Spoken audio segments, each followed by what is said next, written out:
नमस्कार जय जगन्नाथ। आपण को पूरा मार्केट परिका पाव भाजी देखा जाउची ना। विश्वास करंतु जेमिति पाव भाजी देखा जाउची ता स्वाद मध्य बहुत बढ़िया थिला। इवेन आपण कहि परिबे मार्केट ठु मध्य आहुरी टेस्टी थिला। एबे चलंतु आमे आर प्रस्तुत स्टार्ट करिबे। एठी मु 4टी देगी मिर्च को उषुम पानी रे ताकू सोक करिया पई 10 मिनिट छाड़ी देछि।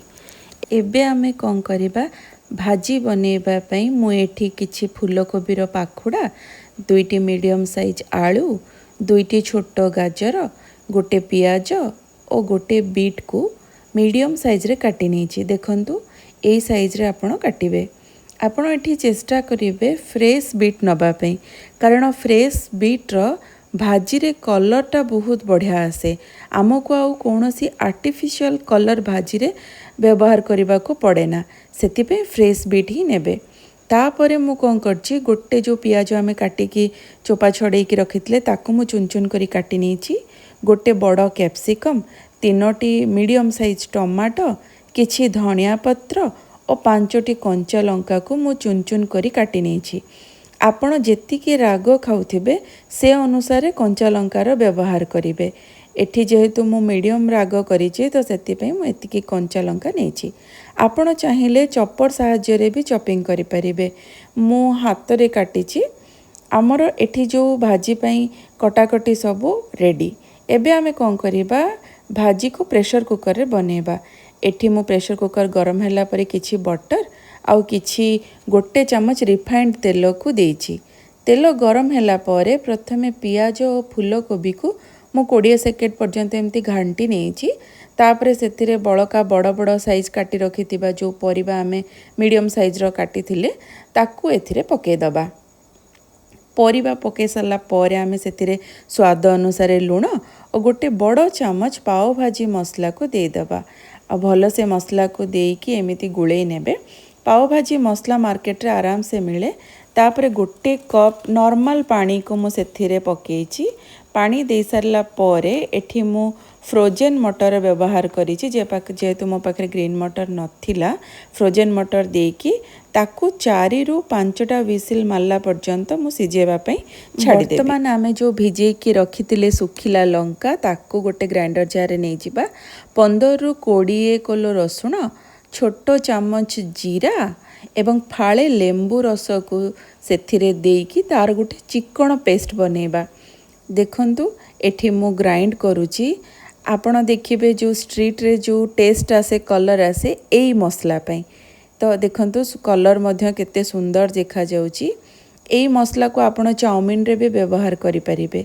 एठी मु गोटे मोटा चौड़ा मुह वाला गोटे कड़ाई नेछि। सेथिरे मध्य किछि बटर को देछि। गोटे चमच रिफाइंड ऑयल को देकी आम जो चुन चुन करी काटी रखिथिले पियाज, कैप्सिकम, टमाटो और कंचा लंका को एबे मु एथिरे दे देली।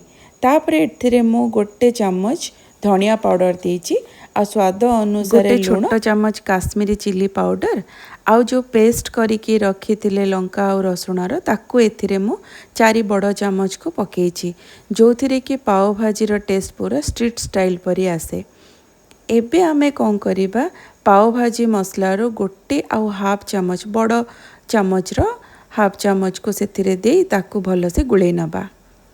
एबे आमे प्रेशर कुक करिथिबा परिबा को सेथिरे पकेईकी 15 मिनिट पर्यंत मीडियम आंच रे भल से कुक करिबा। एठी देखंतु आमे जो बॉयल करथिले परिबा केते भल से सिजी जाईछि। एठी परिबा पके सारला परे मु कौन करछि गोटे पोटाटो मैशर को नेइकरी से परिबा को भल से चकटी देछि। कारण एठी हमको परिबा गोटा गोटा दरकार नहीं, पूरा माने स्मैश हवा दरकार। एठी मु पोटाटो मैशर रे पूरा मैश कर देछि ताकू। देखंतु आपण चाहिले जो डंकी भी आपण यूज करथिबे सेथिरे मध्य आपण एम्ति चिकण करके करि परिबे, किंतु बहुत चिकण करिवेनी। एठी मु गरम पानी टिके देछि कारण बहुत गाढ़ा देखा जाउथुला। तो सेति पे आपण जेते बेले भी पानी देबे माने गरम पानी रो ही यूज करिवे। एठी मु 15 मिनिट ताकू भल से कुक कला परे सेथिरे गोटे छोटो पीस बटर को देइकिरी ताकू भल से गुळेई नेली। एबे हमर भाजी रेडी। सेतिरे मु किछि धनिया पत्र देकी ताकू अलगा रखी देछि।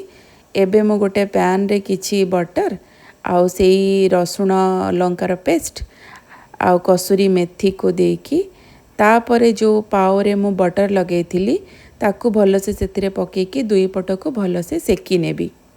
आपण एमती भाव पाव भाजी थरे घरे बनातु आउ भल लगी मो चैनल को सब्सक्राइब करंतु आउ लाइक करंतु। देखंतु एठी मोर पाव ऑलमोस्ट फ्राई हो साराणी। एबे चलंतु आमे प्लेटिंग करि नबा। मु ठीक सेमती भाव बड़का पाव को मध्य माने पैन रे पकईकी सेकी नेछि। एठी मो प्लेटिंग रेडी।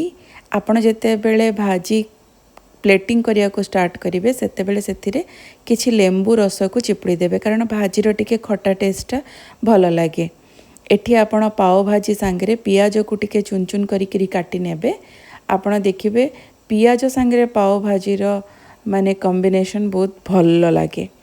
आपण मो चैनल को आ ए रेसिपी को संपूर्ण भाव में देखिथिबारु आपण को अशेष अशेष धन्यवाद। आपण थरे घरे बनांतु टेस्ट करंतु भल लगी मो चैनल को सब्सक्राइब करंतु। एई जो बाइटटा मो नौची सेटा आपण मानंक पई। Thank you.